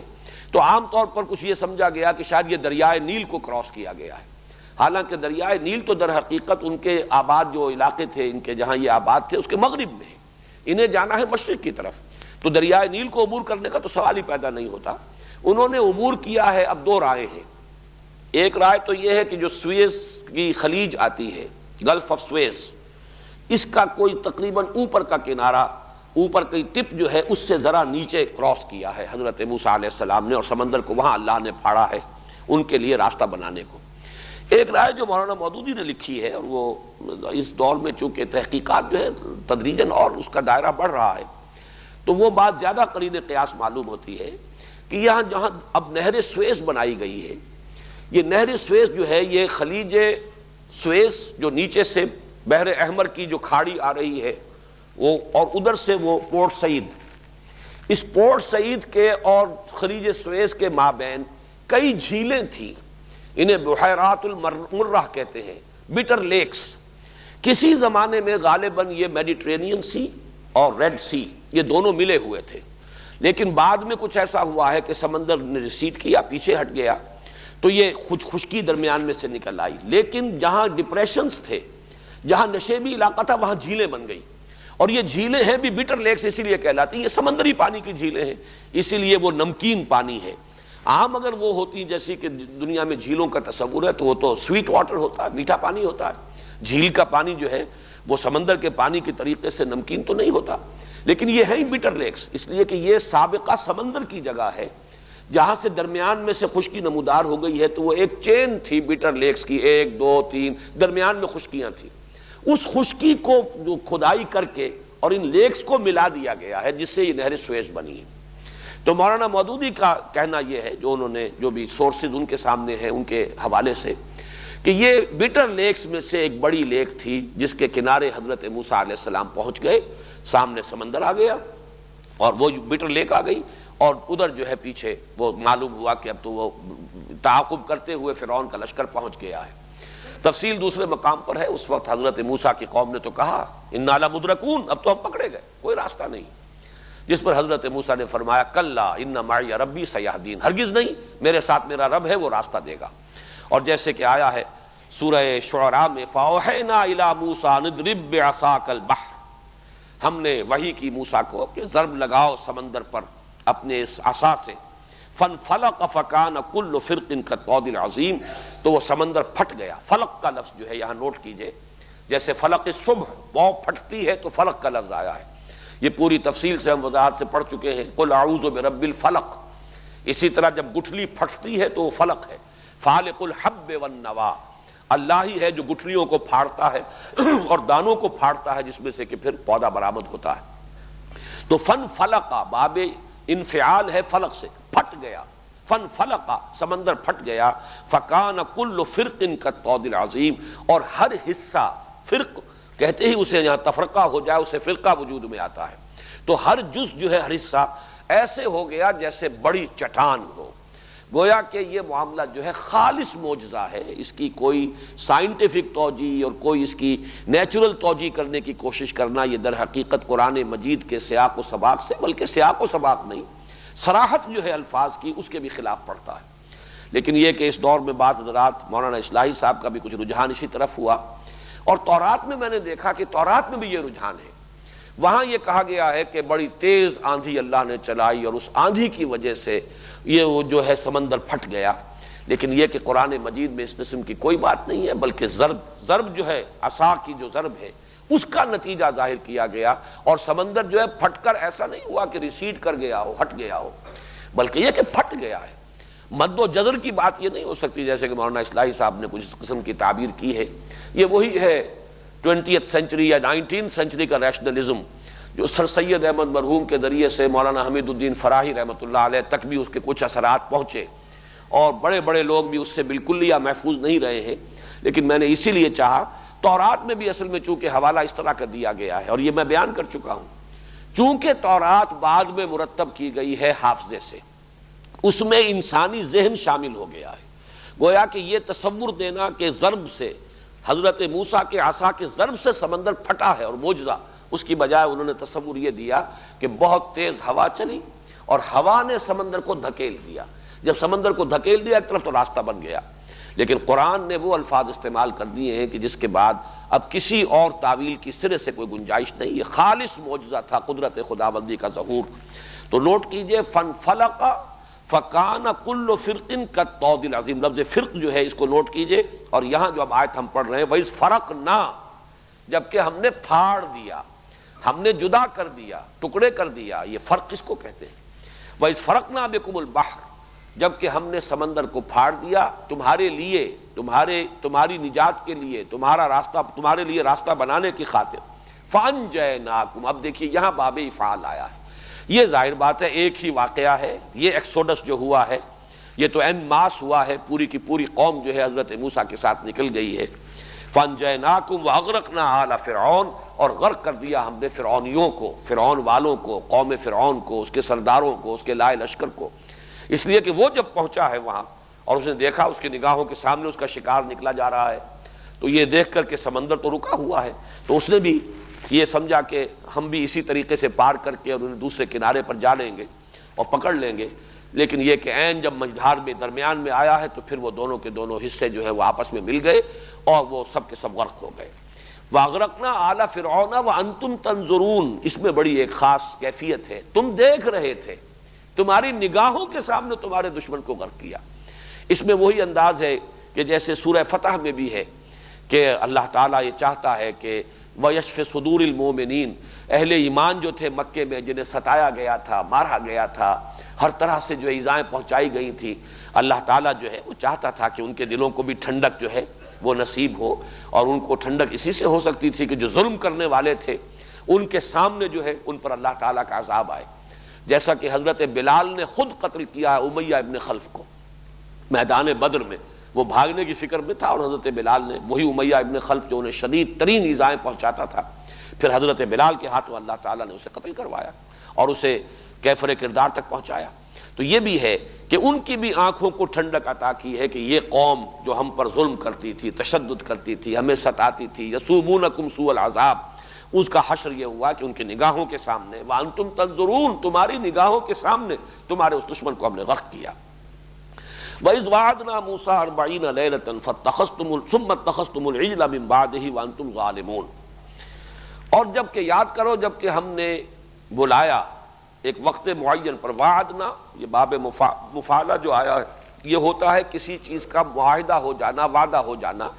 یعنی اللہ تعالیٰ نے حضرت موسیٰ علیہ السلام کے ساتھ ایک وقت معین کیا کہ اس وقت تمہیں اب کوہ طور پر پہنچنا ہے، حاضر ہونا ہے، اور وقت معین سے پہلے وہ پہنچ گئے جس کا سورہ طٰہٰ میں ذکر ہے. لہذا اس پر پھر ان کی ایکسپلینیشن بھی کال ہوئی ہے. وما عجلک عن قومک یا موسیٰ، اے موسیٰ وقت معین سے پہلے کیسے پہنچ گئے اپنی قوم کو چھوڑ کر؟ تو انہوں نے پھر وضاحت کی وَعَجِلْتُ إِلَيْكَ رَبِّ لِتَرْضَىٰ، پروردگار میں تو جلدی کر کے آیا کہ تو راضی ہو جائے، تو میرا شوق دیکھ، میرا اشتیاق دیکھ. لیکن یہ کہ وہاں ایکسپلینیشن کال ہوئی اور اللہ تعالیٰ نے فرمایا کہ تم نے جو جلدی کی ہے اس کا نتیجہ نکل چکا ہے. اِنَّا فَتَنَّا قَوْمَكَ مِن بَعْدِكَ وَأَضَلَّهُمُ السَّامِرِي، سامری نے تمہاری قوم کو گمراہ کیا ہے. بہرحال وہ ایک وقت معین کے لیے میں نے یہ وضاحت کی ہے. وعدنا یہ وہی ہے باب مفعلہ، جب کوئی قرارداد طے ہو گئی وقت کی کہ اس وقت پہنچنا ہے. موسیٰ 40 لیلۃ، حضرت موسیٰ علیہ السلام کا لفظ یہاں پر پہلی مرتبہ آ رہا ہے قرآن میں، تو اسے نوٹ کر لیجئے. موسیٰ بن عمران،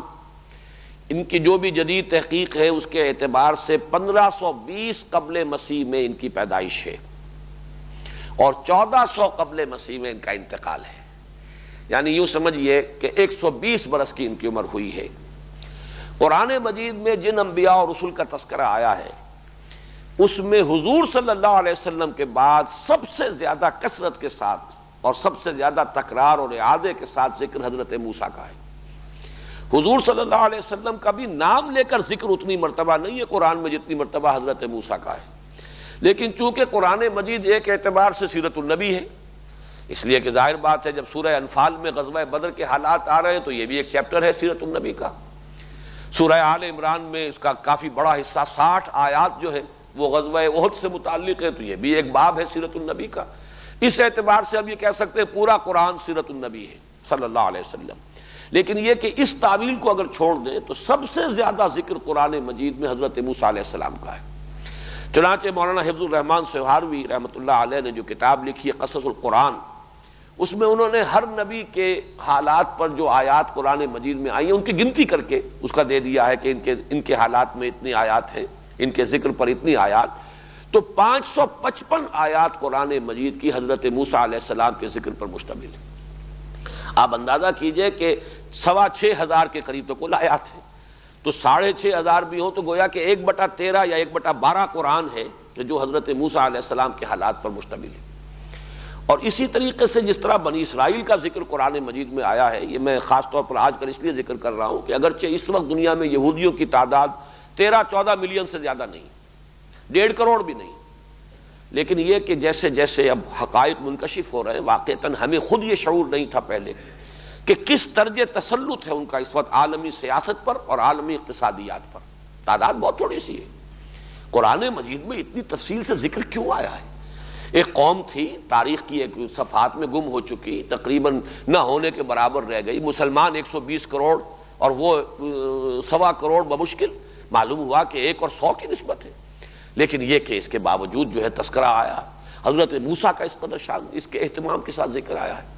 تو معلوم ہوتا ہے جیسے کہ احادیث سے ہمارے سامنے وہ جو پیشن گوئیوں والی روایات ہیں کہ قیامت سے قریب اور متصلاً قبل جو حالات و واقعات پیش آنے والے ہیں، تو یہ تو در حقیقت انہی 2 امتوں کی تاریخ بنے گی دنیا کی تاریخ. ایک امت سابقہ بنی اسرائیل جن میں سے وہ دجال اکبر کا ظہور ہوگا، اس کا ایک جو ہے ایک ابال آئے گا اس کے اندر، اس کی باسی کڑھی کے اندر اقتدار انہیں حاصل ہوگا، جیسے کہ اسرائیل وجود میں آ چکا ہے، جیسے بڑکے مار رہا ہے شمیر اس وقت، انہی میں ایک بہت بڑی شخصیت کا ظہور ہوگا جو ان کی مسیح بن کر آئے گی. وہ مسیح جو جن کی پیشن گوئیاں ان کے ہاتھ تھیں، وہ حضرت مسیح آ گئے آج سے 2000 سال قبل. اب آپ اندازہ کیجئے 1992 ہے تو 2000 میں کون سی کسر رہ گئی. لیکن یہ کہ ان بدبختوں نے ان کی تو نفی کی، انہیں جھوٹا قرار دیا، انہیں ولد الزنا قرار دیا اور انہیں جادوگر قرار دے کر مرتد قرار دے کر سولی پر چڑھا دیا اپنے بس پڑتے. تو گویا کہ ابھی وہ مسیح کے منتظر ہیں، ان کا مسیح ابھی آنا ہے، جس مسیح کی خبریں تھیں اور جس کا مصداق بن کر حضرت مسیح آ چکے 2000 سال قبل، اس مسیح کے وہ منتظر ہیں. اور وہ مسیح آئے گا، وہ مسیح نہیں آئے گا، اس کے نام پر ایک جھوٹا مسیح آئے گا، اسی لیے المسیح الدجال اسے کہا گیا. المسیح الدجال، وہ کہ جو جھوٹا دعویٰ کرے گا مسیح ہونے کا اور اسی بنیاد پر یہودیوں کے اندر اسے وہ قدر و منزلت حاصل ہوگی، اور پھر ان یہودیوں کو جو عروج ہوگا۔ اور گریٹر اسرائیل احادیث میں موجود ہے کہ تقریباً وہی نقشہ جو ہے وہ احادیث میں موجود ہے کہ وہ تو وجود میں آئے گا۔ مسلمانوں کو بڑی زبردست ہزیمتیں اور شکستیں ان کے ہاتھوں ہوں گی، بہت بڑی بڑی تباہیاں جو ہے خاص طور پر مسلمانان عرب پر آنی ہے ان کے ہاتھوں۔ پھر اصل حضرت مسیح کا نزول ہوگا، وہ حضرت مسیح کے جو ہمارے اور عیسائیوں کے مابین مشترک ہیں۔ انہوں نے دھوکہ صرف یہ کھایا ہے کہ ایک تو توحید کو تثلیث سے بدل دیا، عقیدت کے غلو میں، لا تغلو فی دینکم، اسی لیے کہا گیا کہ اپنے دین کے معاملے میں غلو نہ کرو۔ غلو ہے، ورنہ حضرت مسیح کو مانتے ہیں وہ، لیکن وہ تثلیث میں انہیں اللہ کا الوہیت کا جز بنا دیا ہے۔ دوسرے یہ کہ وہ شریعت موسوی جو ہے اس کو ختم کر دیا گیا۔ اس اعتبار سے حضرت مسیح، لیکن وہ بھی منتظر ہیں حضرت مسیح کے، ان کا عقیدہ یہ ہے کہ حضرت مسیح سولی پر چڑھے، ان کا انتقال ہوا، پھر جس قبر میں انہیں رکھا گیا تھا ایک کیو میں، اسی میں وہ ریزریکشن ہوئی ان کی، وہ دوبارہ زندہ ہوئے اور دوبارہ زندہ ہو کر آسمان پر اٹھا لیے گئے، اور پھر وہ دوبارہ آئیں گے۔ تو عیسائی بھی منتظر ہیں مسیح کے۔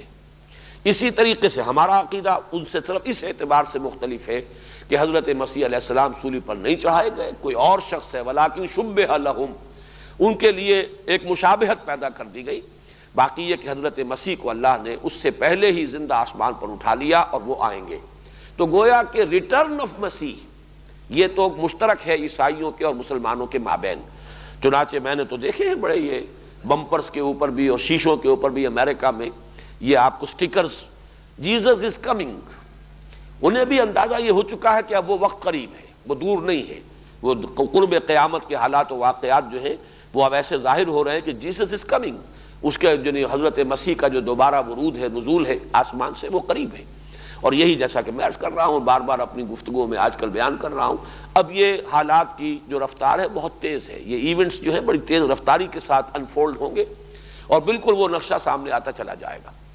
بہرحال حضرت موسیٰ علیہ السلام کا ذکر قرآن میں اور بنی اسرائیل کا اس اہتمام سے اس لیے ہوا ہے کہ موسیٰ کی امت ہیں یہ بنی اسرائیل، اور ان کو ابھی ایک بہت بڑا رول پلے کرنا ہے۔ اللہ تعالیٰ مسلمانوں، بالخصوص مسلمانان عرب کی پیٹھ پر جو عذاب کا کوڑا برسانے والا ہے وہ ان بنی اسرائیل کے ہاتھوں ہوگا، اگرچہ اس کے بعد ان کی ایکسٹرمینیشن ہو جائے گی، ان کو ختم کر دیا جائے گا۔ شاید یہ مسلمانوں کو سزا دینے کے لیے اس سے زیادہ حسرتناک سزا اور کوئی نہیں ہو سکتی کہ ایک مغضوب علیہم قوم کے ہاتھوں پٹوایا جائے، وہ قوم کے جس کے بارے میں جو میں نے آیات آج پڑھی ہیں، ضربت علیہم الذلۃ والمسکنۃ وباؤوا بغضب من اللہ، جس کے بارے میں ہمارے مفسرین کا اتفاق ہے کہ غیر المغضوب علیہم ولا الضالین جب ہم کہتے ہیں تو مغضوب علیہم سے مراد یہود ہیں۔ تو گویا کہ ایک ملعون اور مغضوب علیہم قوم کے ہاتھوں مسلمانوں کو پٹوایا جائے گا، اس سزا، اس جرم کی پاداش میں کہ جو ہم نے کی ہے، جو ہمارا حال ہے اسلام کے ساتھ۔ بہرحال یہ جو اذ فرقنا بکم البحر فانجیناکم واغرقنا آل فرعون وانتم تنظرون واذ وعدنا موسیٰ 40 لیلۃ، ہم نے 40 دن کے لیے، 40 راتوں کے لیے ترجمہ ہوگا، لیکن مراد جو ہے در حقیقت وہ 40 دن اور راتیں، یہ دونوں ملا کر ایک دن بنتا ہے،